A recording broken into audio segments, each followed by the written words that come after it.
আজকের ভিডিওতে তোমাদেরকে দেখাবো ড্রাইভিং লাইসেন্স কিভাবে তোমরা ডাউনলোড করবে।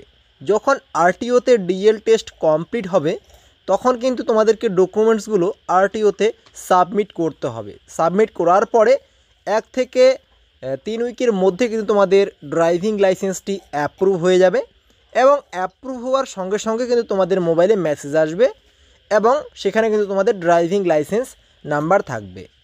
তো তখন যদি তোমরা অর্থাৎ ড্রাইভিং লাইসেন্স অ্যাপ্রুভ হওয়ার পরে যদি তোমরা কোথাও গাড়ি নিয়ে যাও তো সেক্ষেত্রে ট্রাফিক পুলিশ তোমাদেরকে যদি আটকায় এবং ডিএল দেখতে চায়, তোমরা কিন্তু মোবাইলে ডাউনলোড করে রাখলে সেটা কিন্তু দেখালেই অরিজিনাল ড্রাইভিং লাইসেন্সের যেরকম ভ্যালিডিটি থাকে বা যেরকম বৈধতা দেয় সেমভাবেও কিন্তু তোমাদেরকে এই ডাউনলোড করা ড্রাইভিং লাইসেন্সটি দেখলে কিন্তু সেখানেও প্রাধান্য দিবে। তো কিভাবে তোমরা ডাউনলোড করবে অবশ্যই আজকের এই ভিডিওটি সম্পূর্ণ দেখবে এবং কিভাবে অ্যাপ্লাই করতে হয় সেই সম্পর্কে কিন্তু অলরেডি চ্যানেলে ভিডিও আছে। কিভাবে তোমরা এক্সাম দিবে সেই সম্পর্কেও চ্যানেলে ভিডিও দিয়েছি, অবশ্যই তোমরা ভিডিওটি দেখবে। তো আজকের ভিডিওতে তোমাদেরকে দেখাবো যে কিভাবে তোমরা ডাউনলোড করবে। তো চলো আজকের এই ভিডিওটি শুরু করি। তো আমি ল্যাপটপ থেকে তোমাদেরকে দেখাচ্ছি, কারণ ল্যাপটপের স্ক্রিনটা একটু বড় হওয়ার কারণে তোমাদেরকে বোঝাতে সুবিধা হবে। এবং তোমরা কিন্তু মোবাইলে গিয়ে ক্রোম ব্রাউজারটা ওপেন করবে এবং ডেস্কটপ সাইটটিকে এনেবেল করে দিবে, তাহলে কিন্তু অনায়াসেই তোমরা তোমাদের মোবাইল থেকেও ডাউনলোড করতে পারবে।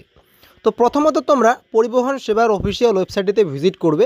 আমি ভিডিও ডিসক্রিপশানেও এর লিঙ্ক দিয়ে দিব, সেখানে ক্লিক করে ডাইরেক্ট তোমরা পরিবহন সেবার অফিসিয়াল ওয়েবসাইটটিতে ভিজিট করতে পারবে। তো এই ওয়েবসাইটটিতে যখন তোমরা ভিজিট করবে, ভিজিট করার সঙ্গে সঙ্গে কিন্তু বা পরিবহন সেবার অফিসিয়াল ওয়েবসাইটটি ওপেন করলে কিন্তু তোমাদের সামনে হোম পেজটা ঠিক এরকমভাবে চলে আসবে এবং এখানে তোমরা কিন্তু ড্রাইভার/লার্নার লাইসেন্স যে অপশনটা আছে এখানে ক্লিক করবে। এখানে ক্লিক করার পরে তারপরের যে অপশনটা আছে এখানে কিন্তু তোমাদেরকে স্টেটটাকে চুজ করতে হবে।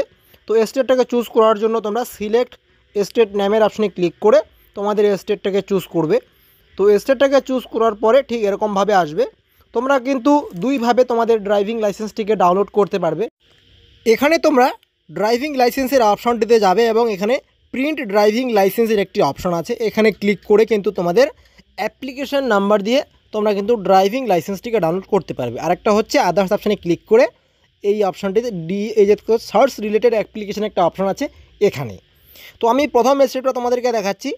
তো প্রিন্ট ড্রাইভিং লাইসেন্স অপশানে ক্লিক করছি, ড্রাইভিং লাইসেন্স অপশানে গিয়ে তো এখানে ক্লিক করার সঙ্গে সঙ্গে তোমাদের সামনে এরকম আসছে বা এরকম আসবে। তো এখানে তোমরা কিন্তু তোমাদের ড্রাইভিং লাইসেন্স অ্যাপ্লাই করার সময় যে অ্যাপ্লিকেশন নাম্বারটা আছে সেই অ্যাপ্লিকেশন নাম্বার এবং তোমাদের ডেট অফ বার্থটা বসিয়ে তোমরা কিন্তু এই সাবমিট অপশনটিতে যখনই ক্লিক করবে তোমাদের কিন্তু রেজিস্টার মোবাইল নাম্বারটিতে একটা ওটিপি যাবে এবং সেই ওটিপিটা এখানে বসিয়ে কিন্তু তোমরা ডিএল প্রিন্ট অপশনে ক্লিক করলে তোমাদের ড্রাইভিং লাইসেন্সটি দেখতে পারবে। তো আমার ক্ষেত্রে আমি এখানে ওটিপিটা বসিয়ে ডিএল প্রিন্ট অপশনে ক্লিক করছি।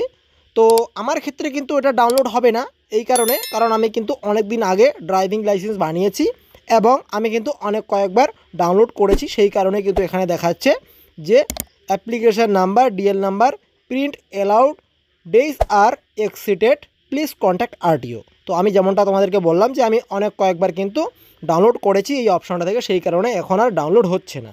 এখন আমার কাছে কিন্তু ফিজিক্যাল ড্রাইভিং লাইসেন্সটাও আছে। তো আমি দ্বিতীয় যে অপশনটা আছে এখানে ক্লিক করছি এবং এখানে সার্চ রিলেটেড অ্যাপ্লিকেশান অপশানে ক্লিক করছি। এখানে ক্লিক করার পরেই তোমাদের সামনে পরবর্তী পেজটি ঠিক এরকমভাবে আসবে এবং এখানে কিন্তু তোমরা এই সিলেক্ট অপশানে ক্লিক করবে এবং এখানে তোমরা চাইলে অ্যাপ্লিকেশান নাম্বার, তোমরা চাইলে লার্নার লাইসেন্স নাম্বার, তোমরা চাইলে ড্রাইভিং লাইসেন্স নাম্বার দিয়েও কিন্তু ডাউনলোড করতে পারবে। তো আমি এখানে অ্যাপ্লিকেশান নাম্বারটা চুজ করলাম এবং এখানে আমার driving licence application number entry করব এবং আমার ডেট অফ বার্থ এবং এখানে যে ক্যাপচা কোডটা আছে সেটা সাবমিট করব এবং নিচের দিকে যে সাবমিট অপশনটা আছে এই সাবমিট অপশনে ক্লিক করব। তো সমস্ত ডিটেলস অবশ্যই তোমরা একটু ভালোভাবে দেখে দিবে, কারণ একটুও যদি তোমরা এখানে মিস্টেক করো বা কোথাও যদি ভুল করো তাহলে কিন্তু তোমরা এখানে বা এই যে ড্রাইভিং লাইসেন্সটিকে ডাউনলোড করতে পারবে না। তো এখানে আমি আমার সমস্ত ডিটেলস একদম অ্যাকুরেটভাবে দিয়ে দিচ্ছি। অ্যাকুরেটভাবে দেওয়ার পরে নিচের দিকে যে সাবমিট অপশনটা আছে এই সাবমিট অপশনে ক্লিক করছি।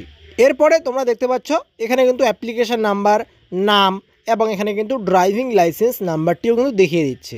তো ড্রাইভিং লাইসেন্সটিকে ডাউনলোড করার জন্য এই ড্রাইভিং লাইসেন্স নাম্বারের উপরে কিন্তু ক্লিক করতে হবে। তাহলে কিন্তু তোমাদের ড্রাইভিং লাইসেন্সটি এখানে দেখিয়ে দিবে এবং একটু নিচের দিকে গিয়ে প্রিন্ট অপশনে ক্লিক করে কিন্তু তোমরা এই যে লাইসেন্সটা আছে এটা কিন্তু সেভ করতে পারো এবং তোমরা চাইলে কিন্তু এটাকে কিন্তু প্রিন্ট করে নিতে পারো। তো আমি এটাকে সেভ করে নিচ্ছি এবং যখন আমি কোথাও গাড়ি নিয়ে যাব আমার কাছে যদি বা তোমাদের কাছে যদি ড্রাইভিং লাইসেন্স না থাকে এবং তোমাদের কাছে যদি এই পিডিএফটা সেভ করা থাকে তাহলে কিন্তু এই লাইসেন্সটি দেখিয়েও তোমরা ট্রাফিক চালানের হাত থেকে কিন্তু বাঁচতে পারবে।